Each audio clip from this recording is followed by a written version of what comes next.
Welcome back to iPhysics.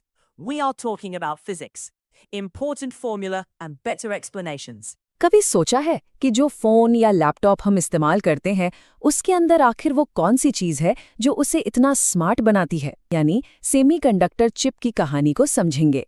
हम देखेंगे कि कैसे रेत का एक मामूली सा कण हमारी पूरी डिजिटल दुनिया का इंजन बन जाता है।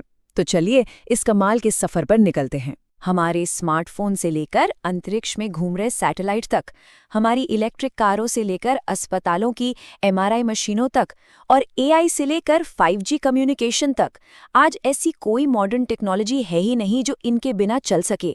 बिजली के बहाव के हिसाब से दुनिया में 3 तरह के मटेरियल होते हैं। एक होते हैं कंडक्टर यानी चालक, जैसे तांबा, जिनमें से बिजली बड़ी आसानी से गुजर जाती है। दूसरे होते हैं इंसुलेटर यानी रोधक, जैसे प्लास्टिक या रबर, जो बिजली को पूरी तरह से रोक देते हैं। और इन दोनों के ठीक बीच में आता है सेमीकंडक्टर। इसकी सबसे बड़ी खासियत ये है कि इसकी बिजली चलाने की ताकत को हम कंट्रोल कर सकते हैं। तो अर्धचालक एक ऐसा पदार्थ है जिसकी बिजली चलाने की क्षमता को अपनी मर्जी से कम या ज्यादा किया जा सकता है। लेकिन सवाल ये है कि हम इस बीच वाले मटेरियल को कंट्रोल करते कैसे हैं?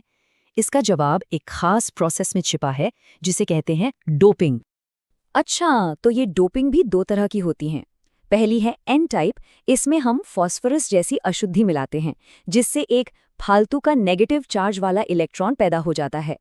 दूसरी है पी टाइप, इसमें हम बोरॉन जैसी अशुद्धि मिलाते हैं, जिससे एक इलेक्ट्रॉन की जगह खाली रह जाती है और इस खाली जगह को हम एक पॉजिटिव होल कहते हैं।